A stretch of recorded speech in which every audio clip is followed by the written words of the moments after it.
All right, well, thank you very much, Adam, for that introduction, and thank you to all of you for spending your weekend listening to a series of speakers and having a series of conversations about how the future could look. I think it's a very hopeful sign that this is something that we're willing to do with our spare time. Some of us do a lot more than just in our spare time, and I suppose the starting point for what I'll say today is this quote, which I came across in, of all places, The Singularity is Near, Ray Kurzweil's book. And it's from the US poet Muriel Rukeyser. And she said that the universe is not made up of atoms, it's made up of stories. And I think that's a particularly salutary and interesting and relevant insight to what I hope to be sharing with you this afternoon about my work as a futurist. And which I suppose really is about what I hope to do this afternoon is to situate some of these more specific discussions that we've been having over the weekend so far about the nature of technological change and where it's going in terms of who we are and how we are as people, within a broader conversation about how we think about the future in general and how we create it in particular. So what I do now, and Adam began to touch on this, is I'm a professional futurist. I work for a global engineering and design firm called ARUP, which some of you may have heard of. You've certainly heard of some of the projects that the company has done over the 66 years now that it's been in existence. The Sydney Opera House, the Beijing Olympic Stadium, the Channel Tunnel, the Centre Pompidou, the Gherkin in London, the Millennium Bridge over there as well. In Australia, the Karilga Bridge over the Brisbane River, the AAMI Stadium here in Melbourne. It's a large company, 10,000 people, mostly engineers. And we operate in the built environment. And the company's tagline is "We shape a better world," which is quite a grand statement to make, really. But I think it resonates with me.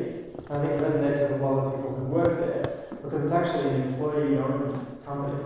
It's a form of co-op, I suppose, that's owned in trust by the employees. So what we're doing is not referring our decision-making to an unseen kind of black box full of absentee landlords, shareholders, but we ourselves are the shareholders and decide what kinds of projects we want to engage with. So what I'll be saying to you today is not in my capacity as Foresight Innovation Leader for Australasia within ARUP. That's my day job, and what I say today is related to that, but my own views. I also am adjunct professor at California College of the Arts, which is in San Francisco, and in the Design Strategy MBA. It's quite interesting. So this is a 100-year-old art school that has a 3-year-old Master of Business Administration program within it, and it's called the MBA in Design Strategy. It has a sort of design twist in the curriculum, and it tends to attract students who see in the vehicle of business an opportunity to make real change happen in the world. And I suppose in a way the main kind of intellectual challenge then is to reverse engineer business models that enable the changes that they want to see happen to happen. So this is the sort of general orientation that my work comes out of. And I also work with an organisation that some of you might have heard of called the Long Now Foundation, which is in San Francisco, and it's sort of a unique cultural institution really in the world in terms of being specifically dedicated to fostering long-term responsibility and thinking. But yeah, so today's talk is not about the specific preoccupations of Humanity Plus so much as the broader structures of thought that enable us to imagine, engage in, and create possible futures. And if that sounds like gobbledygook to you at the moment, then hopefully it won't by the end of the discussion. I want to say a word about how I came into this line of work, because I think it might, actually that was the question Adam asked me 20 seconds before I started speaking. How did you become a futurist? Which is difficult to answer in 20 seconds, but I'll give it a go, just describing it in short. Basically, my mother was a high school teacher for 30 years, and when I was in high school in Brisbane, she was asked to teach portions of a pilot course in futures studies, which was being kind of tested by the Board of Senior Secondary School Studies up there. And I was at a different high school, but I came across the course reader one day at home and just became extremely interested in it. I mean, I hadn't been aware of the existence of a field of futures studies, which is also called by some people foresight. But either way, there is at this point about half a century of scholarship as well as practice in parallel with that scholarship around enabling our thinking to be both more rigorous and more imaginative than it would otherwise be in relation to the future. So I studied other things. I went to uni here in Melbourne. I did a BA LLB, so a law degree and a degree in the history and philosophy of science, which turns out to be great grounding if you're interested in the general arc of history and where ideas come from and how they translate into material change, which then feed back into the social change process.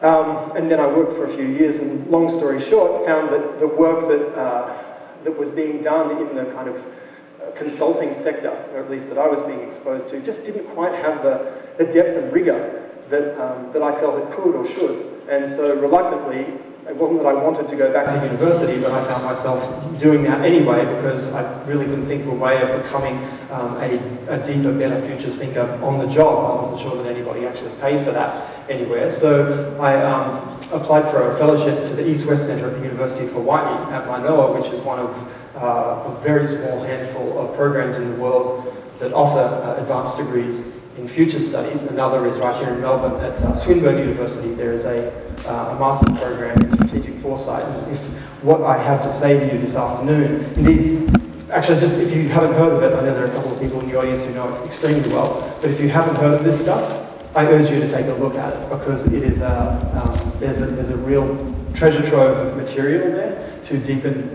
the sorts of thinking that clearly you're all interested in here by the fact of your presence. So why do this work? Well, the reason I do it is because it's essentially, I think it's the most sort of important and useful thing that I think I can potentially contribute to. I think collectively, our culture is not particularly sophisticated in its thinking about the future. How many people here, I know this is an unusual audience, but let me just check. How many people here have ever done any kind of formal study of the future at a university course or high school? We've got 1, 2, 3, 4, 5, 6, okay, yeah, interesting. So less than 10 people out of this group, and this is a self-selected group for people who are interested in this kind of thing. So not a particularly high ratio, shall we say. But it's clear that as one looks into this area that actually there are things that you can learn, there are skills that you can cultivate and tools that you can pick up that do deepen your ability to engage in possibility. And so that's why I do the work, because I think without that in the cultural mix, I think we're going to be in for some very difficult times indeed. And this is a site of intervention, if you like, which holds out the promise of changing how adeptly our culture creates its own story. And I suppose in a way you could, I mean, if you had to boil it down, the central challenge of futures thinking is to deepen or get away from this tendency that we have to think sort of in a single dimension about change. What I mean by one-dimensional thinking are the sorts of questions which come up all the time. I mean, ad nauseum, really, when we're looking at the future in sort of mainstream context. Like, will X happen or won't it? Or these discussions about, utopian versus dystopian outcomes. These are deeply sort of polar and binary and not particularly fleshed out or grounded ways of thinking about change. And so I suppose what the field aims to do in general and what I'd like to try to do in specific this afternoon is add a little bit of dimensionality to how we engage the future. And I know some of you have already have this background, but I'm coming at it from an angle that perhaps you won't have heard before. And I hope it's interesting. So here's the thought. Three-dimensional foresight. what I have to say breaks up into 3 chunks, each one a different dimension of foresight thinking that I think all of which need to be engaged, all of which can be cultivated and thought about and deployed effectively. And the first dimension is that of difference. Now, what do I mean by difference? I mean simply the idea that the future is going to be different from the present. Starting with a very basic proposition there. I don't know if any of you have seen the new movie, The Best Exotic Marigold Hotel. It's not a movie set in the future, it's quite amusing, but anyway, towards the end of it, the character played by Judi Dench, who sort of narrates the film through entries in her diary, says this, and I really like this insight. All we know about the future is that it will be different. And it sort of resonates with another quote from my favorite writer, actually, that I came across a few years ago, Kurt Vonnegut. In his novel Slapstick, has one of his characters say, history is merely a list of surprises. It can only prepare us to be surprised yet again.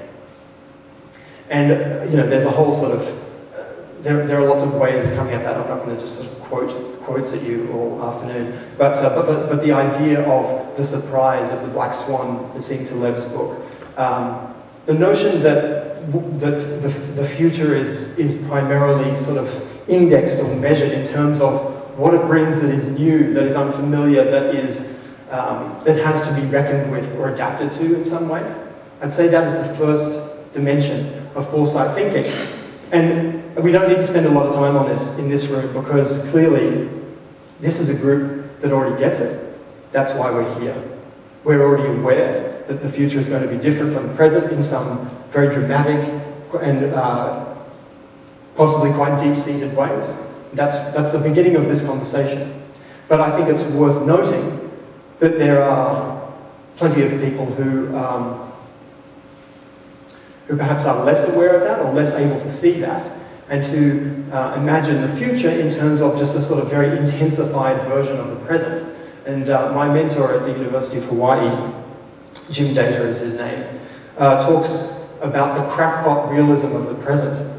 This idea that whatever the future brings, it's basically just going to be the same as things are now, only more so. It's really a sort of extrapolative thinking that doesn't hold up as a historical reality, because while there might be intervals of relatively steady change along a path that you can perceive, as trends emerge and begin to make themselves felt, sooner or later those are disrupted and changed, and the terms of the discussion change altogether. And it's those changes, it's those left turns, it's those surprises or differences that make all the difference. Those are the beads on the necklace of history, so to speak. So that's the first dimension, we've got it. The second dimension is that of diversity. Now, what do I mean by that? I mean that in thinking about the future, we ought not to think about it just in terms of how it might be different from today. We also need to think of it in terms of how the various ways in which it might be different from today. Now, this is a separate dimension. The reason I've sort of shown it there as a series of diverging lines is because, in a way, since we don't know, all we know about the future is that it will be different, we don't know how precisely it will be different. And when we think about it, we need to be thinking about it in terms of a range of potential outcomes. And so, any single image of the future, no matter how compelling it might be, is just that. A single image of the future. It's an incomplete picture of a space which is fundamentally, and by definition, multiple in its potential. So anyway, I've talked about, probably hammered on that point enough, but this is an image that a lot of people seem to find helpful in wrapping their heads around the point I'm making here about the second dimension of diversity of images of the future. It's a fairly intuitive point, really, once you look at it sort of head on. That the present moment is a moment of pure actuality and zero potential. There's nothing you can do about the way everything is configured right at this second. All that potential is maybe realized only going forward. Or to put it another way, if we are at the apex of this cone at the far left, as time goes on, the potential paths into our future multiply. In fact, they multiply in at a mind-bogglingly sort of exponential rate. Now, here's an example that might help. How many people here play chess? All right, a lot more people playing chess than studying futures. That's all good. So, in a chess game, how many opening moves are there that you can make? If you're initiating, how many options do you have? Correct answer. 20, that's right. The chessboard is 8 squares by 8. You have 8 pawns and then 8 other figures behind that. And you can move the pawns initially either 1 step or 2, so that's 16. And then you've got your knights, 2 of them, and you can move them each in 2 directions. So that's 20. So how many potential configurations of a chessboard are there after one player each has had a turn? 400. So it's 20 times 20. So after each player has moved one piece once, there are 400 potential configurations of a chessboard. Anybody like to guess how many there are after 2 moves a piece? I can just tell you if you like.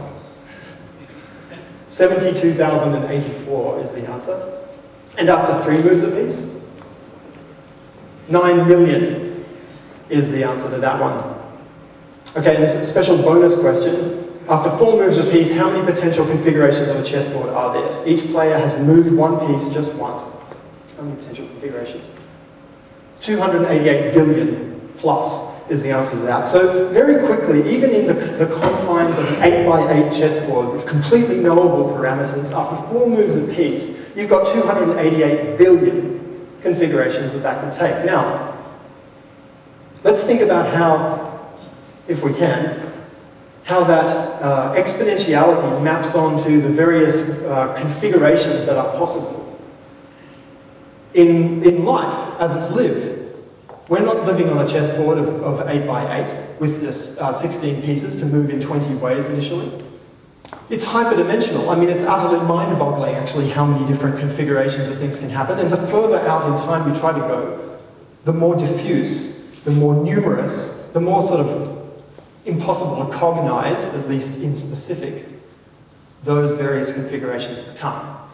That's the point of the sort of the cone diagram here, is to show, it really sort of reinforces what we know to be true intuitively and from our experience, that it's a lot easier to speak coherently about how things might look a month from now than how they might look a year from now, or 10 years from now, or 100. The further out we try to look, the more the noise of multiplicity gets in the way of saying something, you know, coherent about how the world could change. Now, does that mean that it's not possible to think about the future? Bit of a leading question. No, of course it doesn't. But it does mean that we can't speak about it in, that there's no possible hope of doing this computationally. So we need to do it narratively. This is how people deal with complexity, is through stories. And the term, at least in the kind of scholarly strand of future studies that this kind of travels under, is the notion of images of the future. Basically, when you're talking about futures, what you're talking about are images, and we're not talking exclusively about pictorial images, but hopes, fears, expectations, narratives of all forms, forecasts in statistics, and basically any notion about the future can be rendered or sort of thought of as an image of the future. Now, to simplify a little bit, I'm going to show you some examples from a particular subset of images of the future that circulate in our culture and in our minds. And as you look at these, you might recognize the source. These are all from Hollywood films over the last few decades. As you look at these, consider the fact that these are certainly not the entirety, but a substantial sort of component of the substance of futures discourse. that exists in the world, that is available for us to dream with, for us to argue with, for us to feel with. And some of you might have seen some of these films, some of you may not. The central idea here, in this diversity dimension, is that the core stuff of Future's work is images of the future. And that's sort of the point of intervention, if you like, for diversifying the notions that we're able to entertain. This is called the basic paradigm of futures, this diagram here. It's from Jim Data, who sort of, and I call that horizontal axis kind of the content axis, if you like. So images might correspond to particular trends, to things that we see going on in the world around us, and sort of playing those forward. So any given trend or combination of trends that you identify can be said to correspond to certain images of the future. And events, discrete or more rapid happenings also correspond to images of the future. And in a way, I think, just as an aside, I think it's sort of interesting that trends and events can really be seen as the same thing, just on different time scales. So an event is a trend that happens really quickly, and a trend is an event that happens more slowly. So these are it's a perceptual difference, not an ontological one, if you like. And then that vertical axis, images, methods, and theories. Each image can sort of be said to correspond to, or maybe generated or tested through the lens of various theories of change. So whether or not the images of the future that we just sort of glimpsed there in that sort of sampler of Hollywood screenshots, whether or not those come out of a sort of self-consciously theoretical understanding of social change, they can be said to manifest theories of how things change.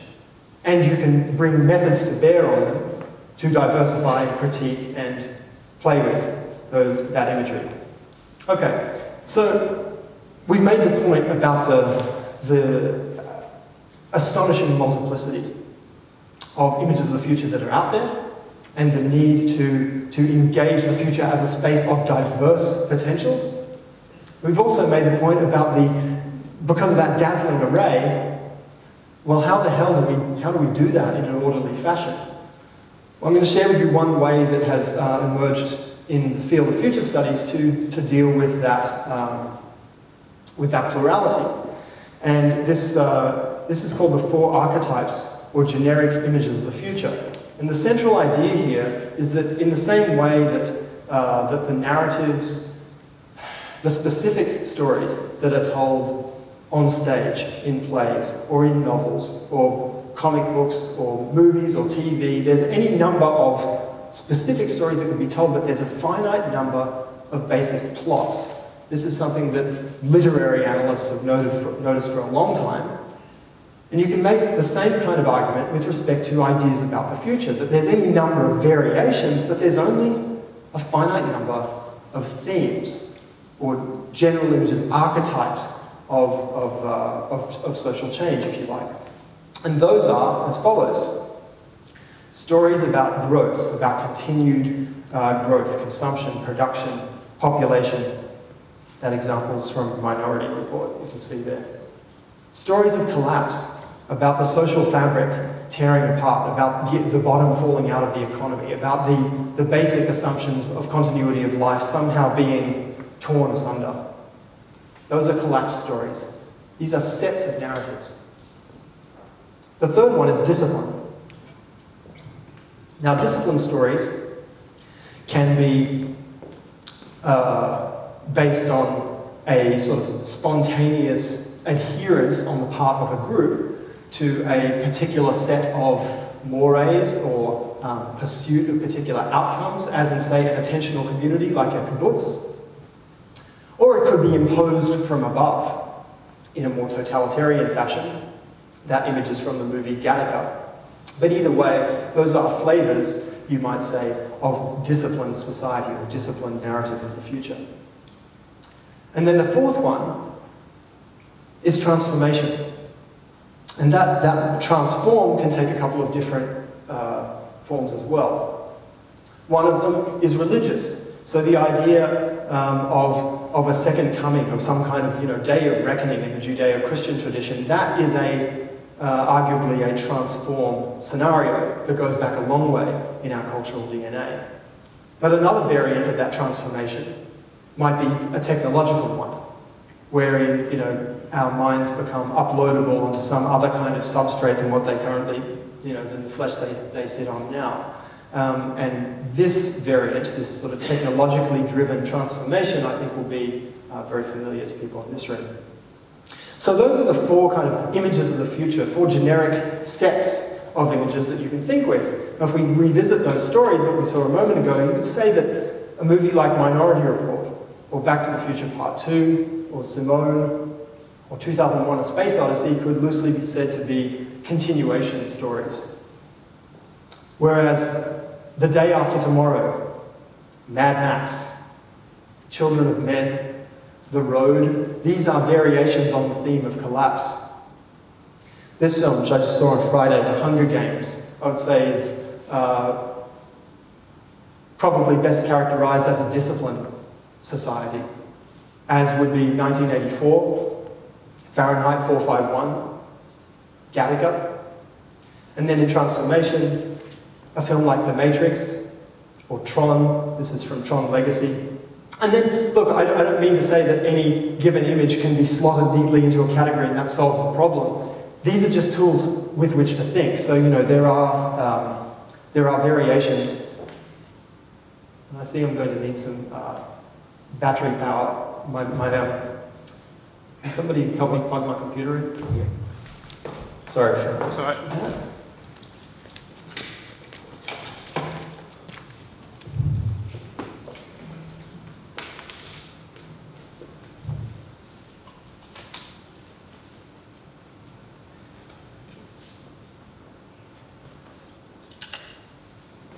Brilliant.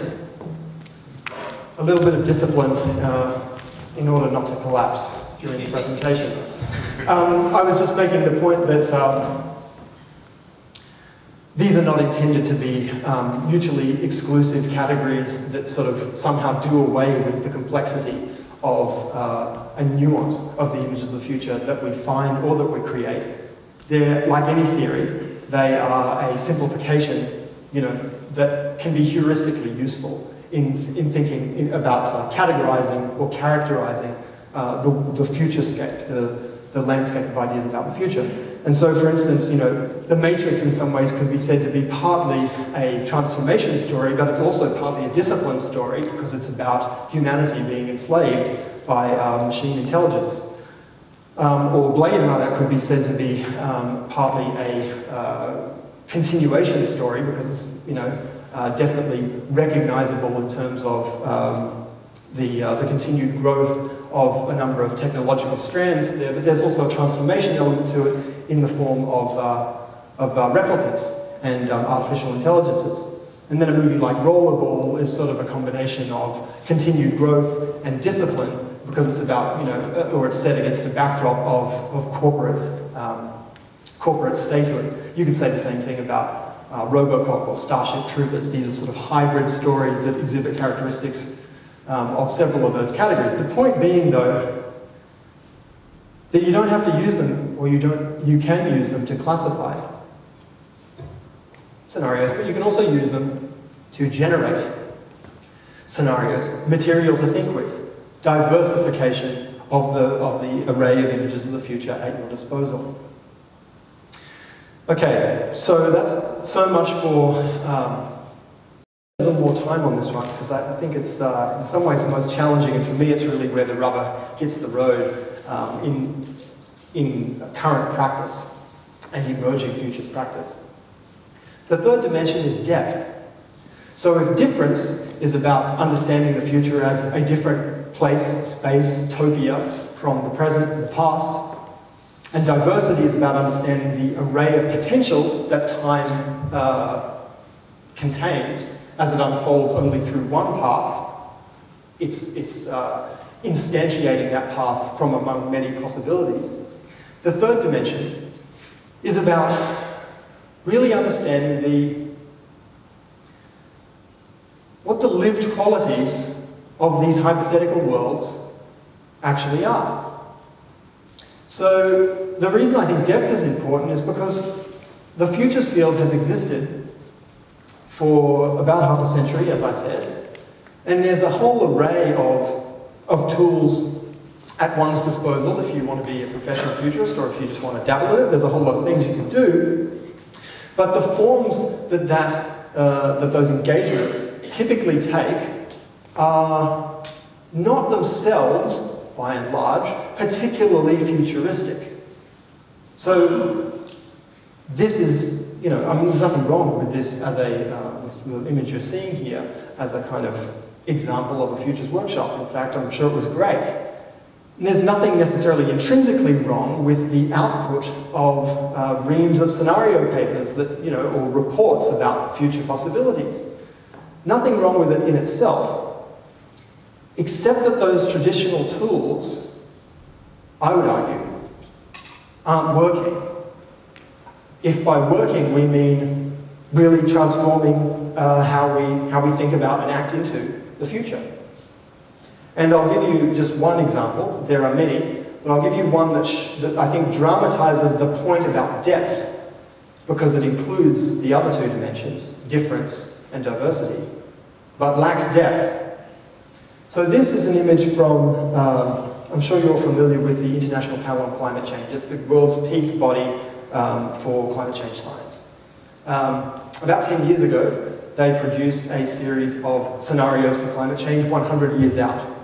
And it's not a particularly sort of thrilling read, but there is a summary document, which is those scenarios rendered for policymakers, right? So this is a shorter document, which is intended to engage the world's decision makers in thinking about and understanding how climate change could play out over the next century. That's the purpose of the document. Now this is one of the kind of centerpiece elements of that document. These four charts are showing potential changes in global carbon dioxide over four different sort of sets of assumptions about the world. Now each of them engages with difference. Look, there's a timeline down the bottom going all the way out to 2100.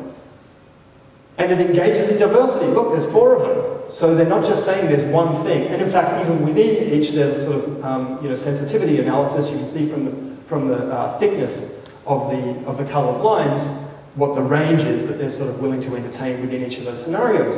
And this is what the textual counterpart in that same document looks like to the textual counterpart to those statistical charts. And this is what the world's leaders are using as a basis for thinking about the next century of climate change, which bears no frigging resemblance whatsoever to what life feels like as lived. Like in Brisbane last year, when the Brisbane River flooded, or in New Orleans, Louisiana, 7 years ago now, when the levees broke during Hurricane Katrina. So we have this, I would say, massive disconnect. This is also from New Orleans. And it's tragic and heartbreaking and devastating and has absolutely no relation, it would seem, to the ways that we are depicting, thinking through these futures for ourselves. Now, I'm not suggesting that Brisbane or New Orleans are instances of climate change. That's not the point. The point is that those are the sorts of events on the ground, the sorts of lived experience that are at stake in whether or not we deal with climate change as an issue at scale. And nothing along those lines is being invoked into the discussion, being sort of brought into the understanding to get us to feel what the stakes might be in making the decision between these various pathways. That's my point. And so this disconnect between how futures are typically imagined and how life is typically lived and what it feels like to be there when you're living it is a serious problem. I don't think it's a problem just for the field, I think it's a problem for humanity. I think it's something that we need to deal with urgently. And I call this the experiential gulf, the difference between the way we represent futures to ourselves for official purposes and how life feels. So what can we do about this? Well, I think we can aim to bring futures to life. I think we can breathe life, breathe detail and depth and feeling and visceral insight, or at least the potential for those things, into the conversation by translating the ideas, these sort of scenaric propositions, into experiences that people have that feel more like those futures would actually feel to live in. And I call those things experiential scenarios. And so now I want to show you a series of examples that begin to get at what this changed approach to immersing ourselves in futures possibilities, what that may look like. So this first example is from the state of Hawaii, where in 2005 I arrived to do my Master's in Futures Studies, and a few months after that it happened that the state legislature approached us at the Hawaii Research Center for Futures Studies. It's kind of the consulting wing of the postgrad program there.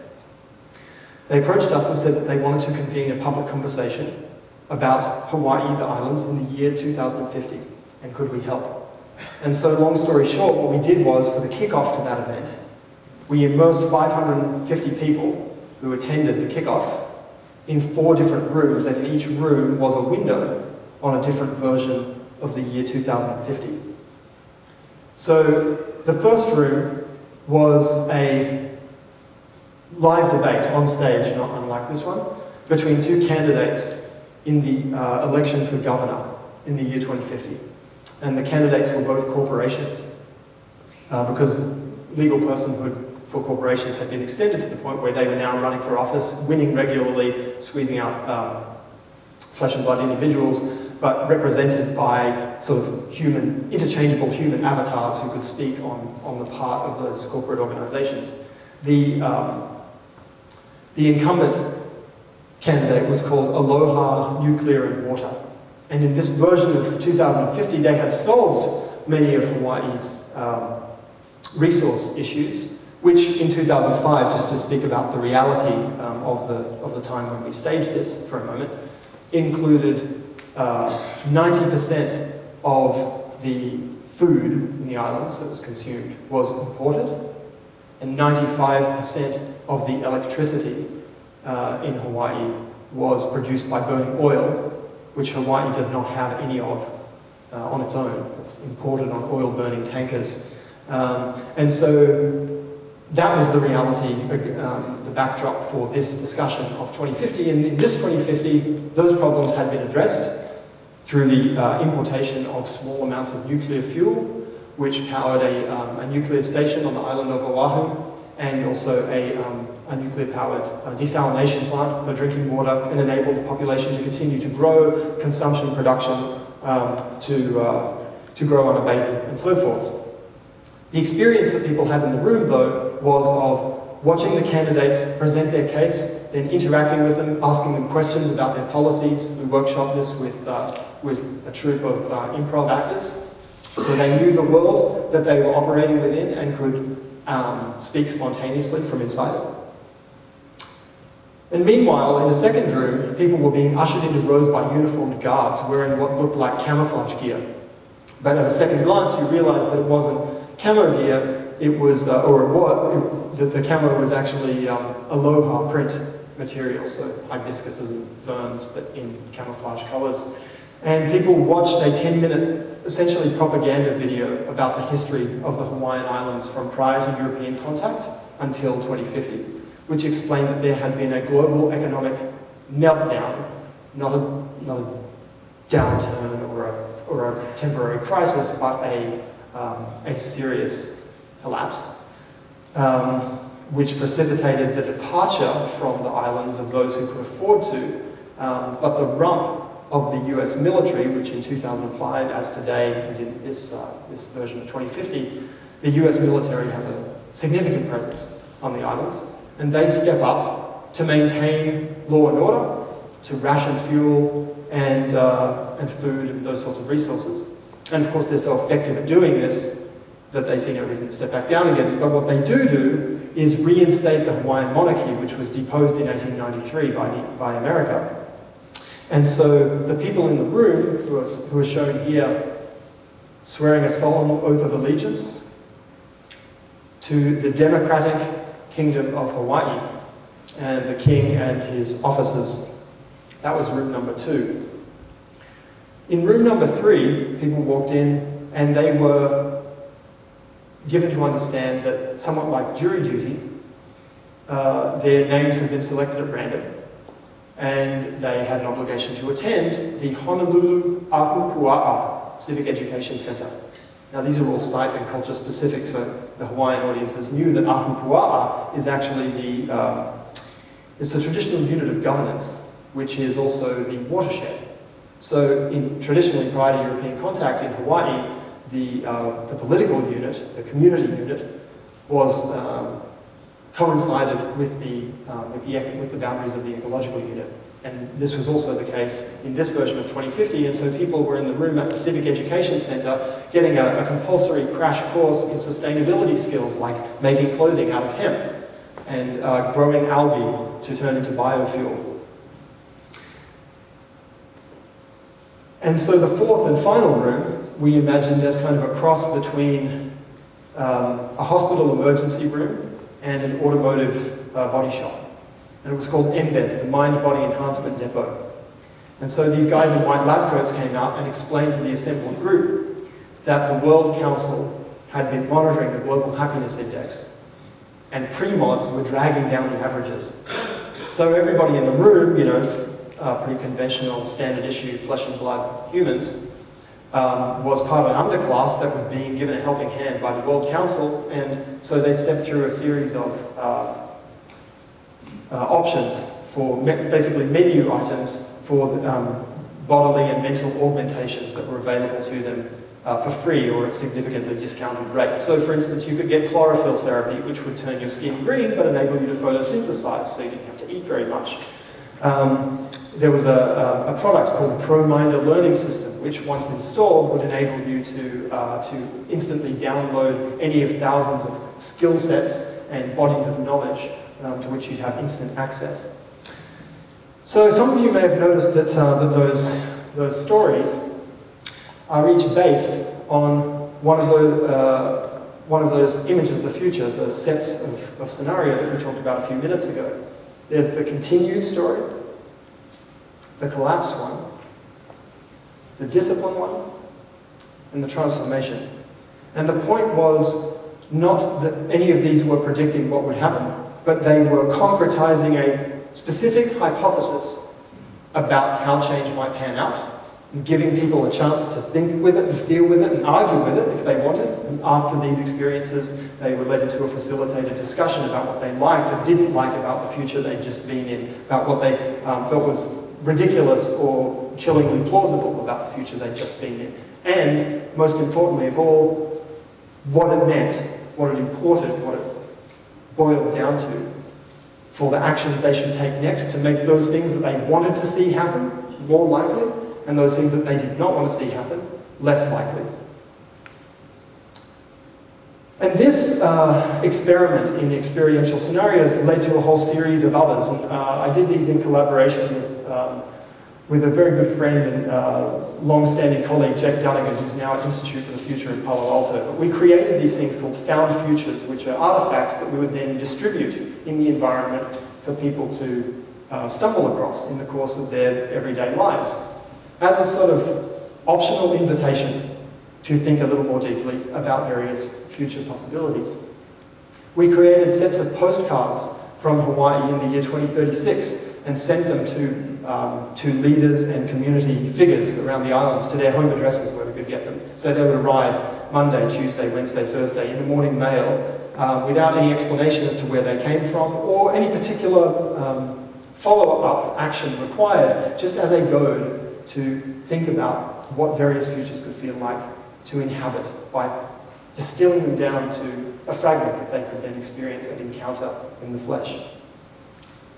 And then we did a series of installations in Chinatown, which for my money is the most interesting neighborhood in the islands.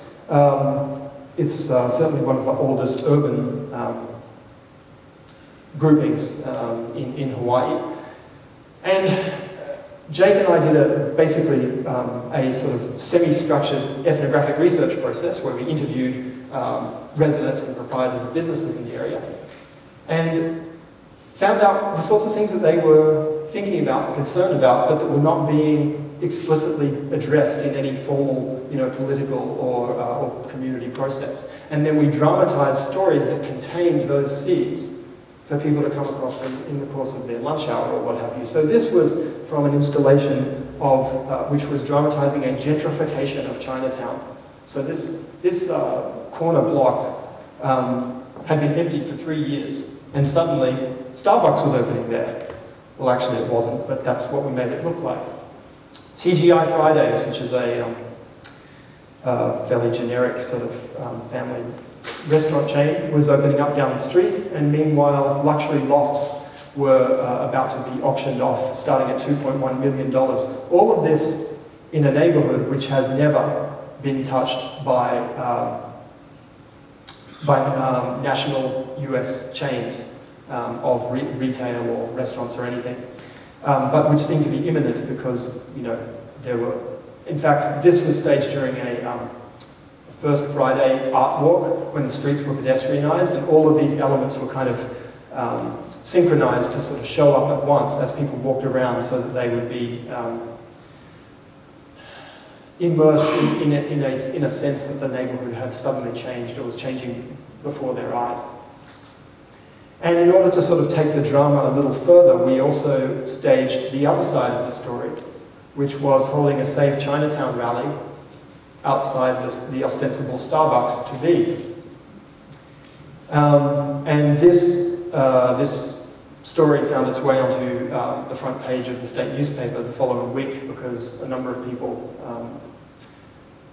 including the director of planning for the city and county, believed that it was actually happening and thought that the proper permits hadn't been secured.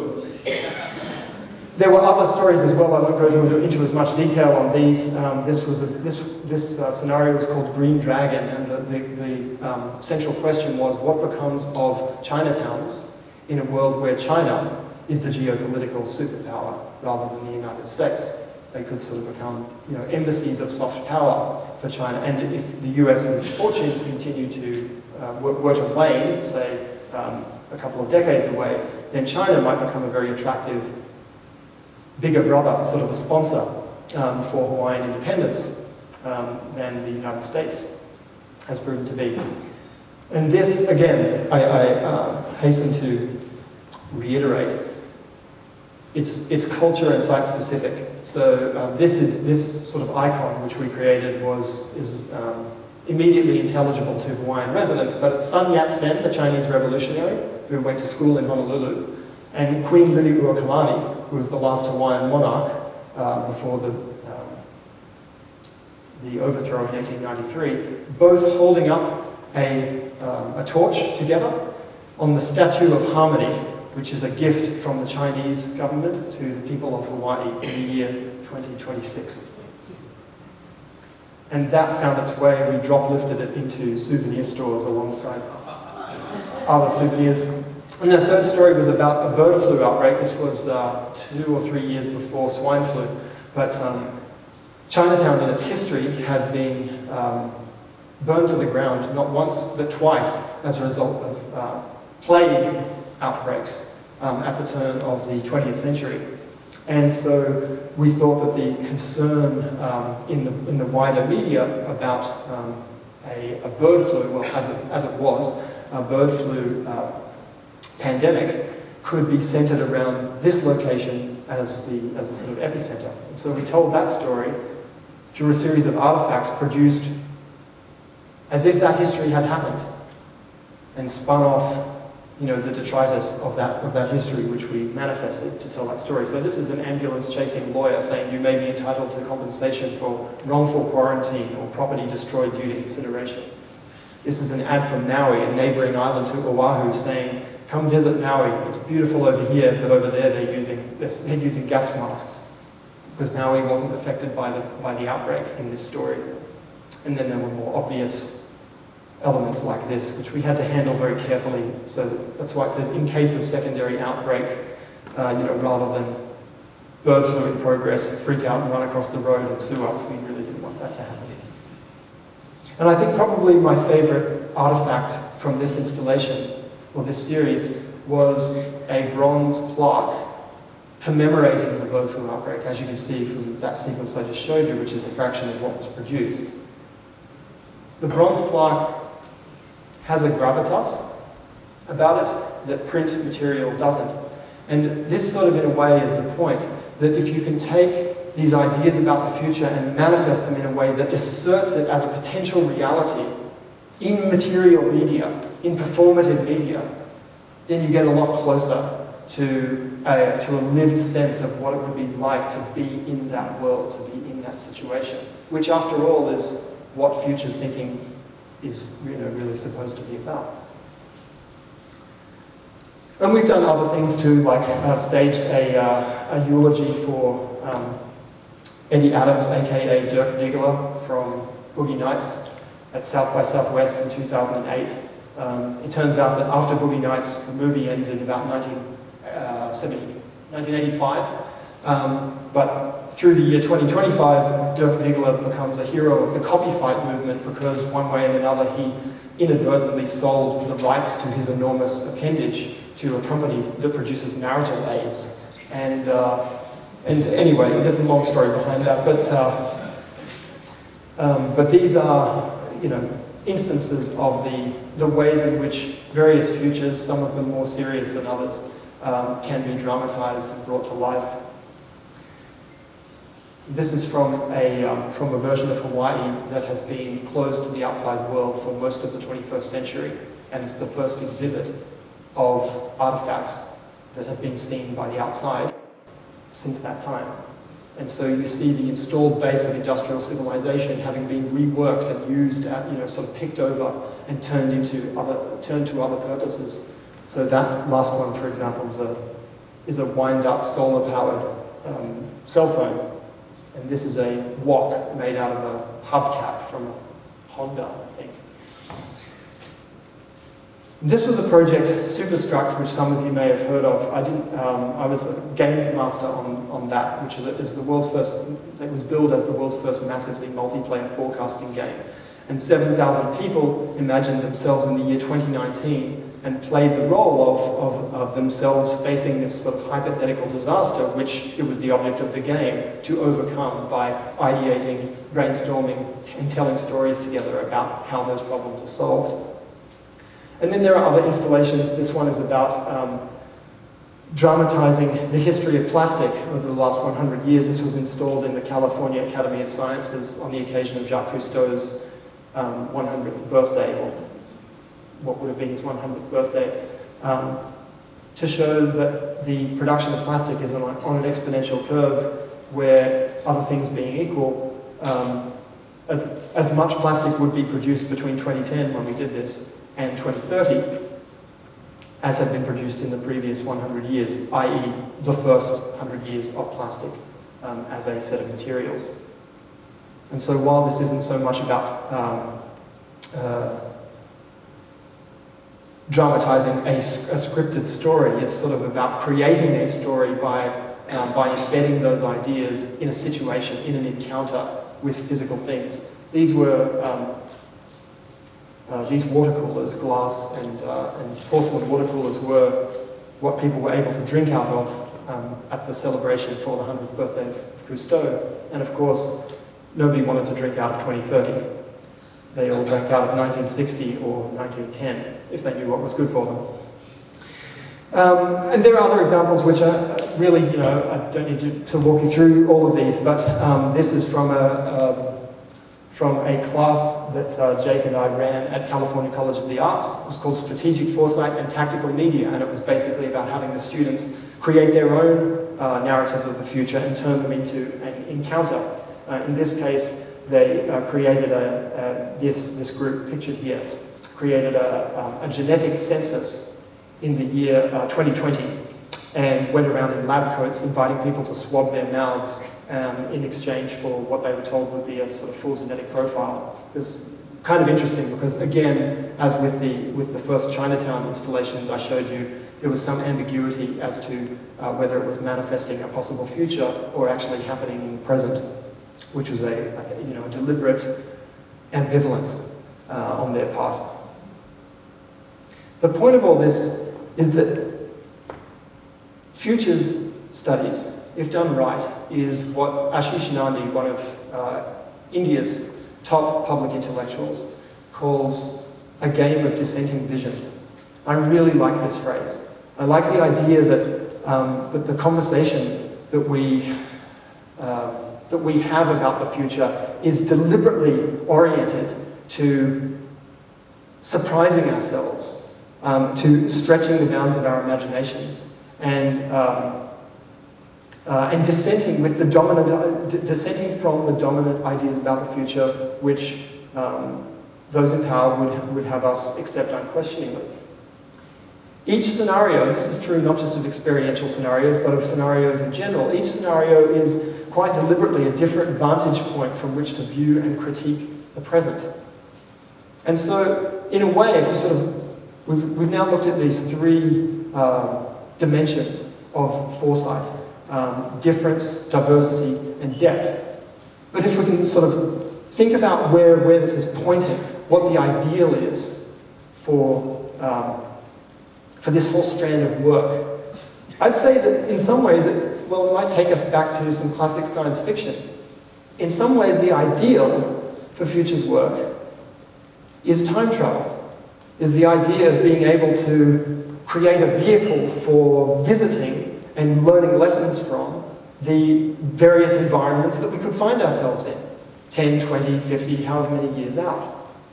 But the difficulty with the conventional notion of time travel, I think, is that it does contain that assumption which we started out kind of deliberately critiquing and departing from in this talk and in the field in general, which is the assumption of linearity. I couldn't find a picture of it, but when you see time machines depicted in science fiction, they've always got a sort of throttle that just takes you forward, or maybe, in some stories you can go back in time as well.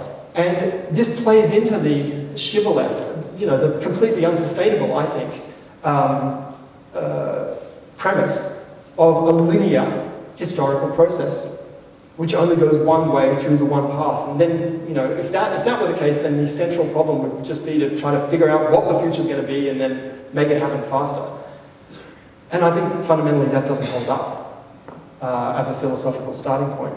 Another ideal that we could think with comes from that fabulous font of criticism and humor about our future-oriented discourse, Futurama. And in a couple of episodes, there's this hypothetical device called the what-if machine, which Professor Farnsworth invents or finds somewhere. And the what-if machine, when you ask it a question about, what if, what would happen, it shows you, and in the sort of the parameters of the story, you then, the rest of the episode is kind of taken up with showing you, with telling that story. But see, both the time machine, whether it's an H.G. Wells time machine or a DeLorean from Back to the Future, and the what if machine from Futurama, they deal with depth because they tell these science fictional stories really well, but they lack that, and they also deal with difference because they're like us, motivated by this question of how could the future be different from the present. But what they lack is that systematic engagement with diversity, with the range of possible worlds that you could find yourself in. And so, as we wrap this up, I'm thinking of the quote which Adam introduced during his talk yesterday from Kevin Kelly, which is, I think, from What Technology Wants. And he said, the mind is a choice factory. And I like that. I think that's sort of a neat, it's a neat sort of orthogonal view on what our brains do. But I'd say that traditional cultures are in many ways inevitability engines. They provide meaning and certain structures and expectations for our behaviors, but they also, by and large, hem in our sense of that plurality. And so what's called for is a different kind of time machine than the ones we've been looking at here. And I'd say that the time machine that we need is actually right here. It is our minds, and it is the way that we manifest these stories and show them to each other. And so the time machine is not a vehicle that we need to get into, but a set of skills that we can actually cultivate, both individually and as communities. Structures for exercising and externalizing imagination so that we can co-create together. And so I'd say that the quality of our conversation, and therefore the quality of our decisions vis-a-vis the future, depend on the qualities of imagination that we manifest. And the projects that I've shown you are just a sort of very modest and very crude, I think, sort of beginnings of an emerging practice of experiential scenarios which are intended to do exactly that, to sort of externalize in a way that conserves a shared experience, a virtual shared experience of potential, and therefore a basis for deeper, a deeper collective process around choosing among possibilities. So the 3 dimensions that I've introduced as 3D foresight, difference, diversity, and depth, all of these enable the 4th D, which I'll tell you what it is in a minute. But first, this variant on that cone of possibility. For the last 40 years or so, there has in futures practice been a trio of terms that have been taken up by a great many practicing futurists that are really useful for clarifying which kind of conversation it is that you're trying to have about the future. There's the possible future, and in our cone sort of diagram metaphor here, that would be the bounds of the cone, the bounds of possibility. There's the probable future, which is a subset, and an ever-changing subset of that cone of possibility. And then there's the preferable future. And each of those dimensions is a different kind of conversation. And it's often unclear, I think, because we don't have a particularly sort of sophisticated shared futures literacy, if I can put it that way. It's often unclear when we're talking about the future in public discourse which of those categories we're talking about. And so there's a tendency, I think, for the probable future to be the one that everybody wants to talk about. And, I get asked all the time, because I self-identify as a futurist, well, then what's going to happen? And the point to me is not to answer that question, but to turn it back to all of us as a collective and say, well, what could happen? What do we want to happen? And to borrow again from a trio of questions that Adam introduced in his talk yesterday, there was, what do we want? What can we want? And what should we want? But what's missing from those 3 is the question, what could we want? Which is the mapping of that diverse array of possibilities from which we can then choose more wisely the what should we want. So I think the purpose of this whole discourse, if I can take it at that sort of broad level, the purpose of this whole discourse is to merge the probable future with the preferable one, to make more likely the future that we want to see happen. And so the 4th D, after difference, diversity, and depth, is design. The future cannot be studied because the future does not exist, is Data's first law of the future. And as I've said throughout this talk, what we're really discussing are the variety and quality of images of the future that we carry around and that inform our action. The future is not a thing out there to be discovered the way we examine, geological specimens and carry out our science. It's a dimension of awareness in the present. It is made up of stories. And so an intervention in the substance of images is an intervention in our collective thought process in the way that Stellark was suggesting by invoking Wittgenstein earlier today. What we're talking about is thought happening by dramatizing possible futures in our environment and thinking with them and feeling with those possibilities to a more informed decision process about where we want to go. And that means we are co-designing possibilities and bringing the best of them into lived reality. So design is the fourth dimension of foresight. Thank you. I think we've got time for one question. One question. I don't know where the microphone is. Okay. Yeah. Can I?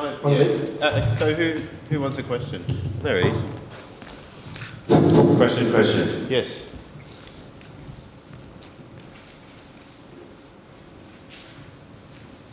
So I'll ask, my question is, as someone who's interested in moving into futurism and strategic foresight, given that strategic foresight is a postgraduate, what do you think is an appropriate foundation? How does a futurist get started? At least here in Melbourne, considering the best requires an undergraduate. Yeah, it almost doesn't matter. You can come to it from basically any disciplinary background, and the more important thing is, I would say, to read into the field and find out what else has been done, so that you can actually build the bridge from your own disciplinary starting point into into a study of futures. But I'm not credentialist about this. I don't think you necessarily have to do a degree in it. I do think that it behooves anyone who wants to call themselves a futurist to know about the history of the field, to build on what comes before instead of pretending to reinvent it, which happens so often that it's mind-boggling.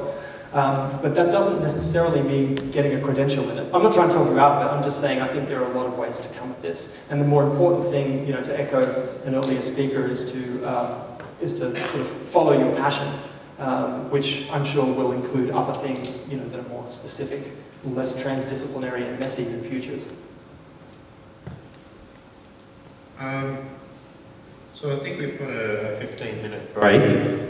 But what I can do, I think, because I think one question really isn't enough. For those who want the 15 minutes, can go and have a break if they need to go to the toilet, get something to drink, get something to eat.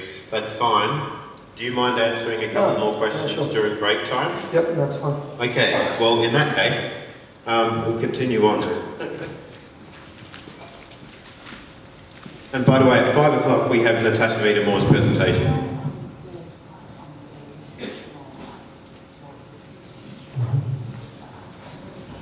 We have a question. I'll bring it up later. All right. Hi. Okay. Yes. So I've got a question about the early parts of your talk when you enumerated these various themes that all stories fall into. I'm wondering whether how solid that conclusion really is, or whether it's just that these are the themes that all commercially successful stories fall into because they because people write things that way in order to hitchhike on things that have previously been commercially successful. Yeah, I think fair question. It may have seemed to be a framework driven by commercial success of stories because of the examples I was showing. Actually, that's not where it comes from. That framework was derived by data from data origin data from having worked with groups in the 1960s and 70s at the sort of outset of the field. So it was actually derived empirically from the variety of stories that he found them telling, and and that you can see in any form. I don't think commercial success is necessarily a kind of particular constraint on the set that it comes from. Whether or not it's an adequate or fully definitive typology, I wonder that myself. Some people think that steady state is a fifth category. You could see that as being subsumed under discipline or not, depending on how you look at it. But the point is, more that I think that the appropriate comparator is not perfection, but the lack of a tool which is what most of us labour under most of the time.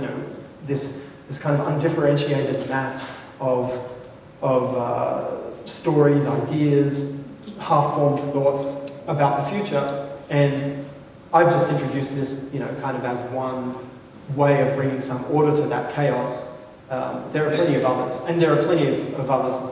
If I didn't say it during the talk, then I can say it now. There are a lot of other protocols for generating scenarios, but that one is quite, the four archetypal images is quite useful because you can apply it both in classifying mode and in a generative mode, and in that sense I think it's quite a powerful starting point. Thanks for the question. Excuse me, I was wondering if you considered using Second Life to model the future, maybe Third Life.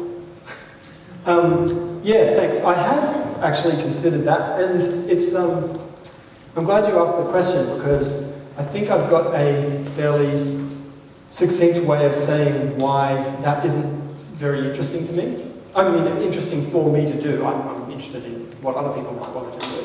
Basically, Second Life is sort of a low fidelity but large scale type of simulation. By low fidelity, I mean it doesn't resemble particularly, the texture and vividness of actual life. I'm not criticizing it, I'm just saying, it's kind of chunky and it's a computer setting and all of that.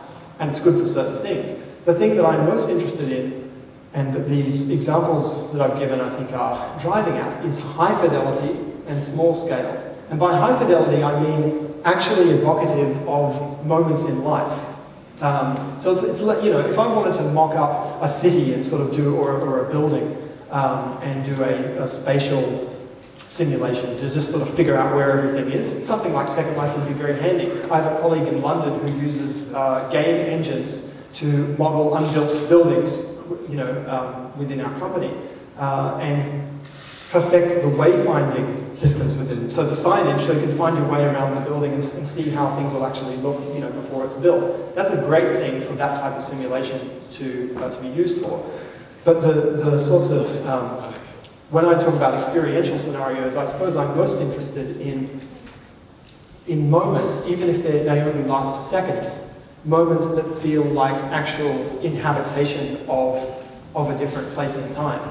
And there's other really great work that I didn't show because I wasn't involved in it, and so can't speak to it as directly. But that's the reason. I'm sort of more interested in that, in the lived experience, and then scaling it up from there, rather than sort of capturing the whole lot, but in a very sketchy way. Other people do that better. Over here. I found it interesting how you're using the planting the experiential stories as a form of intervention to start conversations. Have there been any studies like using that technique to see if it was possible to kind of change short-term futures from what you thought was probable to what was preferable? Do you mean, have there been any studies to see what impact those have on people? Yes.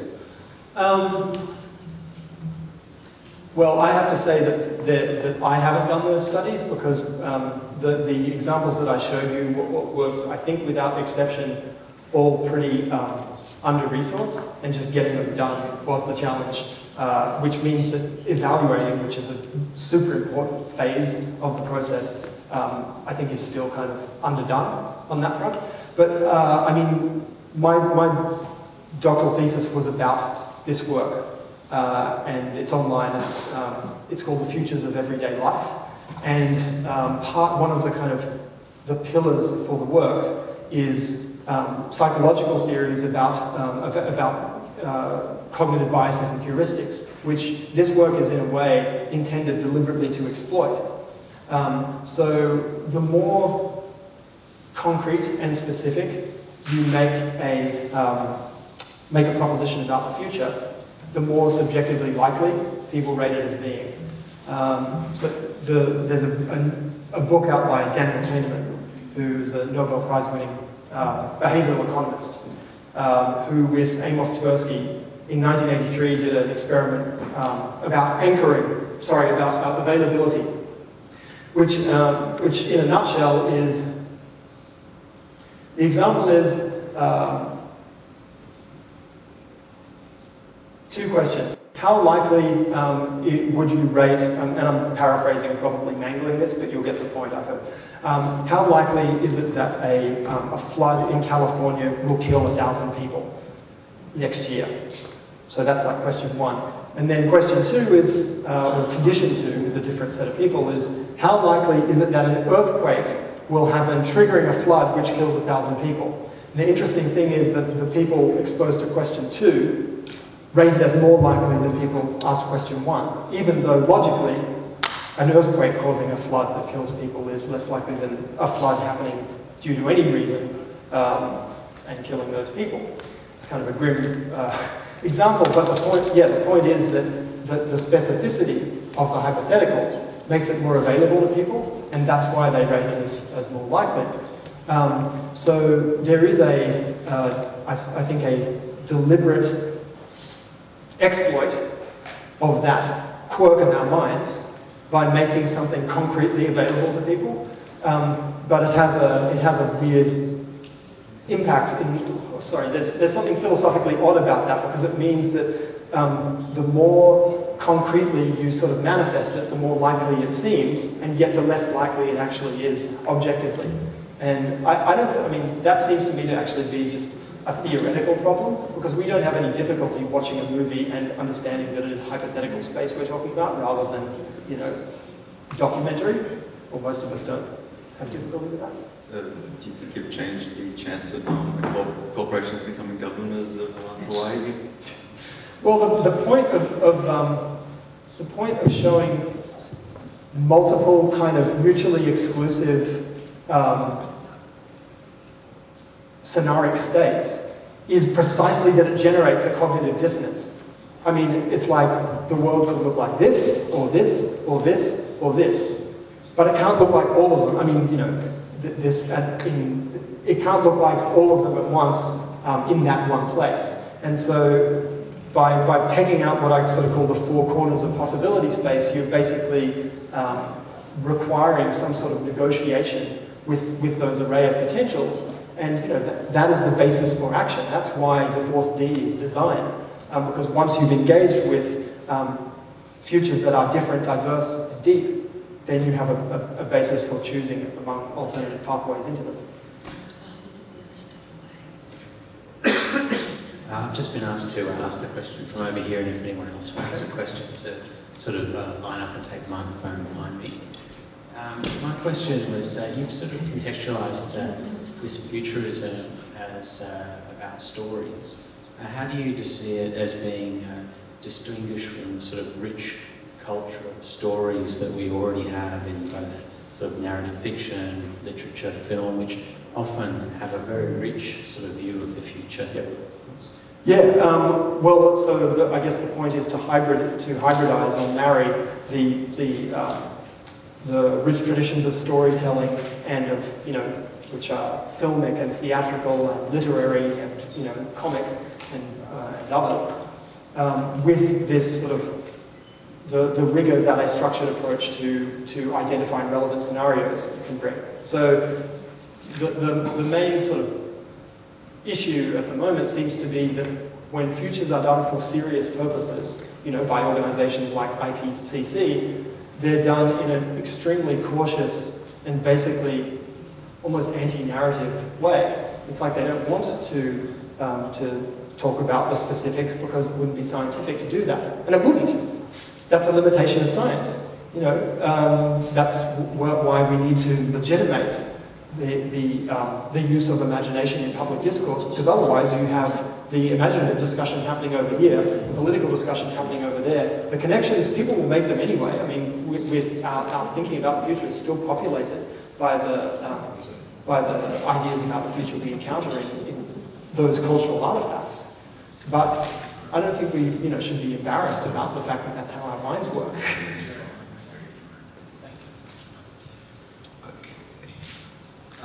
We've got to make the questions quick now because we're running out of time.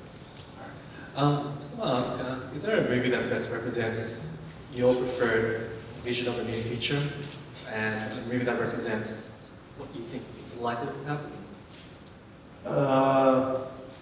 Not really. There are well-made movies, you know. Actually, even though I abhor the scenario that it depicts, Children of Men is a masterpiece of filmmaking, I think. But no, if we confine ourselves to Hollywood storytelling, as Aubrey was suggesting, that's really a pretty limited palette. But the fact that vivid representations of possible worlds are coming down in price, and people can, basically with a laptop and a bit of skill in CGI, can mock up fragments of possible worlds, like Neil Blomkamp, who made District 9, which is an amazing film as well, although again, not necessarily a world you want to live in, but a really great piece of filmmaking. If you look online for the short films that he made, that basically made his name as a filmmaker, I think that sort of makes, to me, the really interesting.